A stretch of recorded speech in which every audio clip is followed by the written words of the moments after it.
Jeremiah Garcia Bock is a distinguished businessman, educator, and author who's on the line with us here today to talk about his book, A Seat at the Table.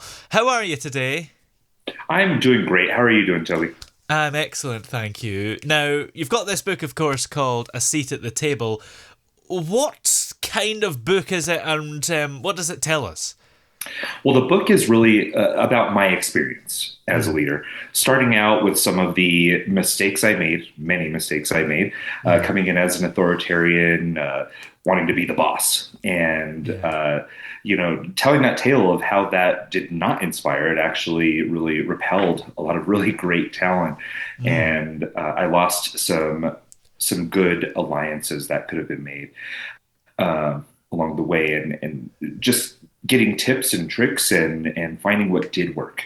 And this is my effort to put out to aspiring leaders mm, or new leaders what doesn't work and what does work, in my opinion and in my experience, because I want to help people yeah. become successful in leadership. And so, how much of the book is based on your own experience, and how much is, I guess, fact, if there is such a thing as fact in leadership, and also maybe other people's experiences? Sure. So the book is divided into three sections. The first Mm, section, which is four chapters, is about my experience. The second section is about the research that goes behind democracy and democratic leadership. And the third section really is about some of the data and opinions of existing leaders, individual mm. contributors, and what the lessons are in general. Yeah. And the book, well, what was it that actually inspired you to, you know, take your experiences and write them into a book? What inspired me was honestly having a bad leader above me, Mm, and some of the trauma that goes into having a bad leader. yeah. And I've had great leaders, I've had horrible leaders, I've Mm, been a horrible leader, and I've been a great leader. And I really wanted to talk about how not only can you change someone's experience on your team, but how that can really spark a movement and affect somebody on your team beyond just the work. yeah. I suppose in your own experience, as you say, you transition from this sort of authoritarian leadership style to a more democratic one. Was there a pivotal moment or experience that sparked that change? Honestly, Toby, it was a lot of moments. And Mm, quite frankly, I learned from the people that I was leading. And yeah. along the way, I made a lot of mistakes. And I was not a humanist coming into my first management position, as I talk about in the book. Yeah. And honestly, there was a revolution.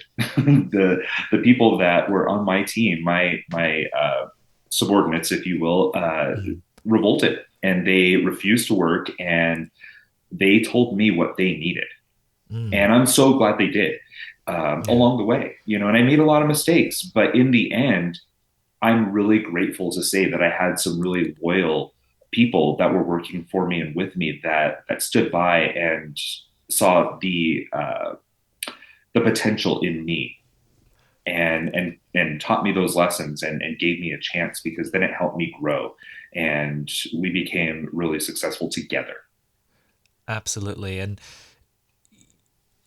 uh, what do you think are some of the more common misconceptions about leadership that you've encountered along the way, and how do you maybe try and address them in this book? The biggest one is that I think new leaders, aspiring leaders, young leaders think that they need to come in and be the boss, take Mm, control, change things up, and do it my way.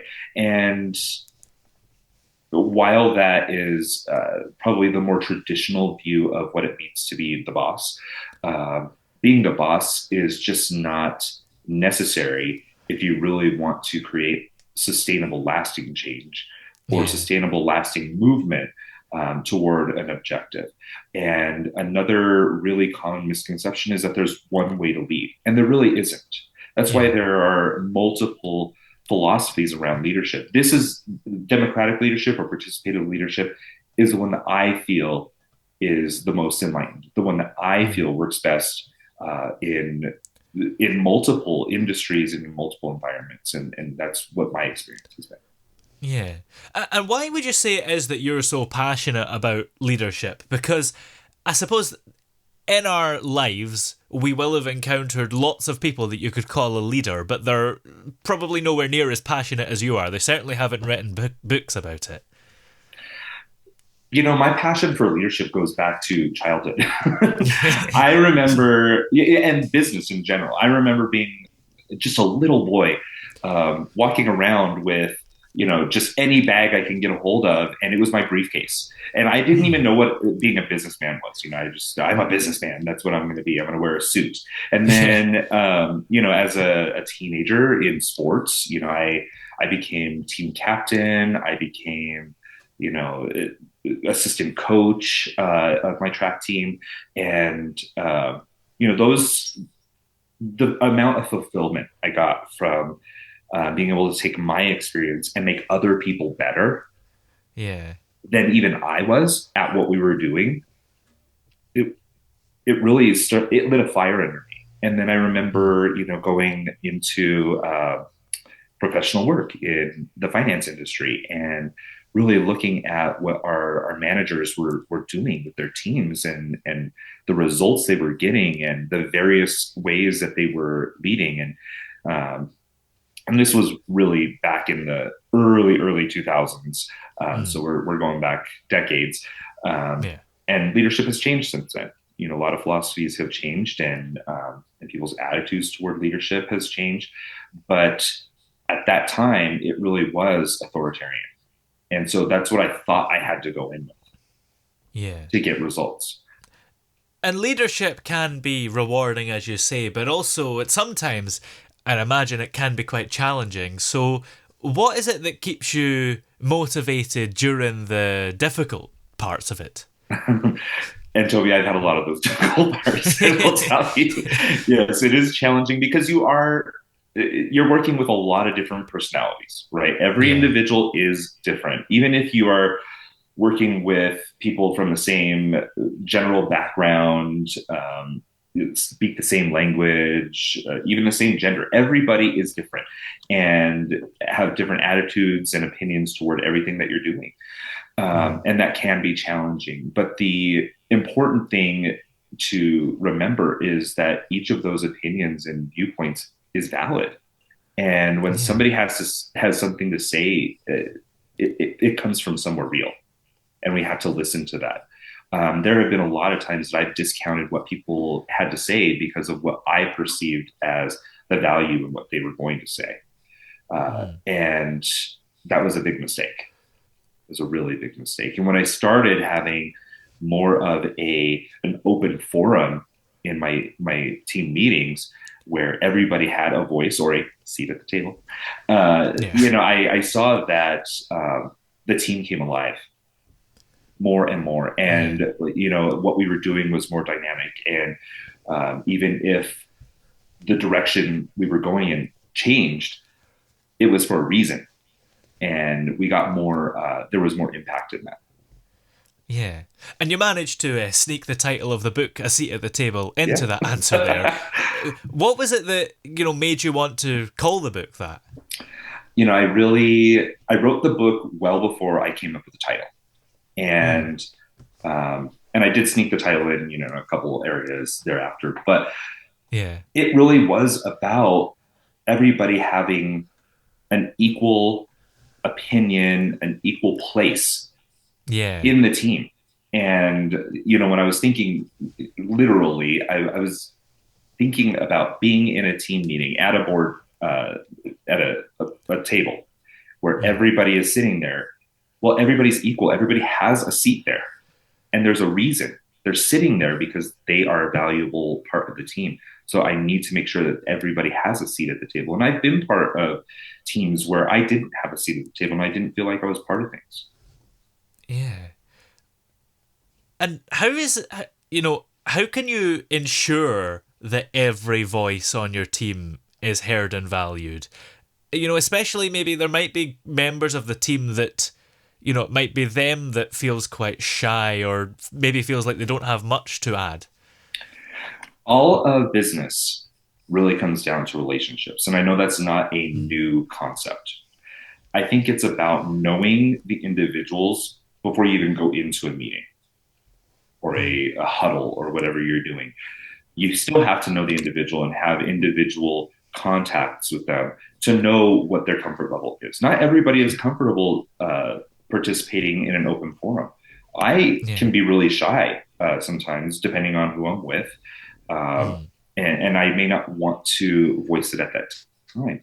But I've asked employees who are really shy or team members, do you want to present this idea? Do you want me to present it and give you the credit for it? Like, how do you want to do this?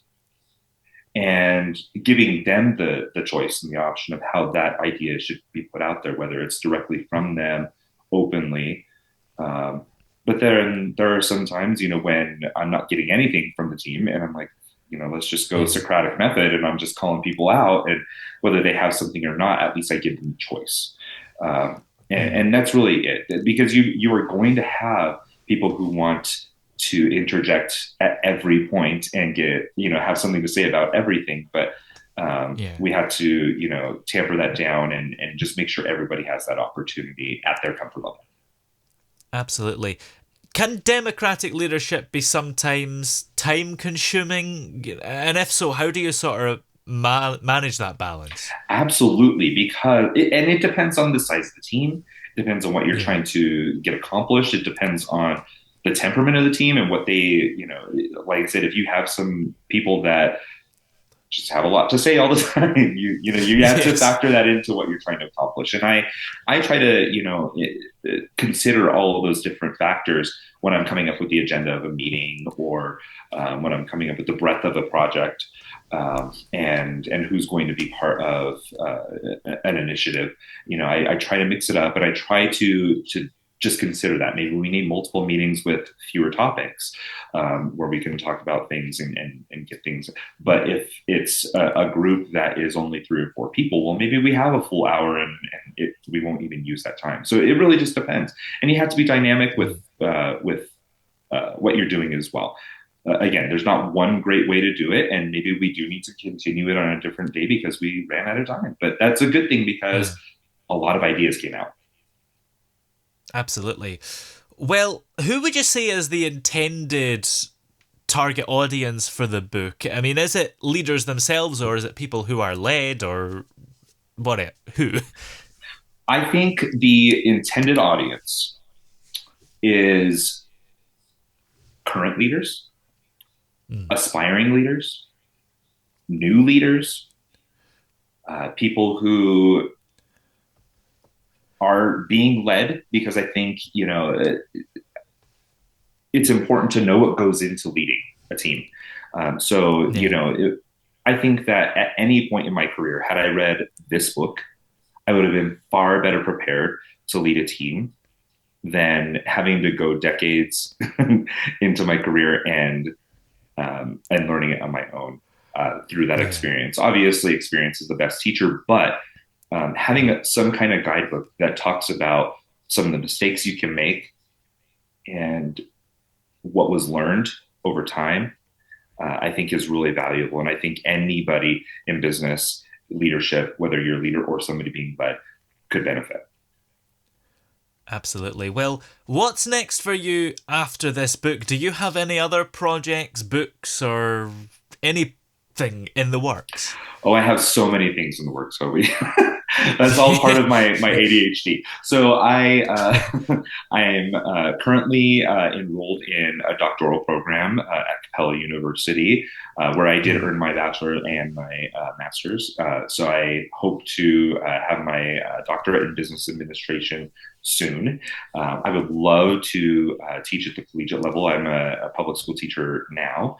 I'm also working on a few projects, thinking up new book ideas, thinking up maybe my own podcast. You never know. Yeah. I'm also thinking about coaching business individuals.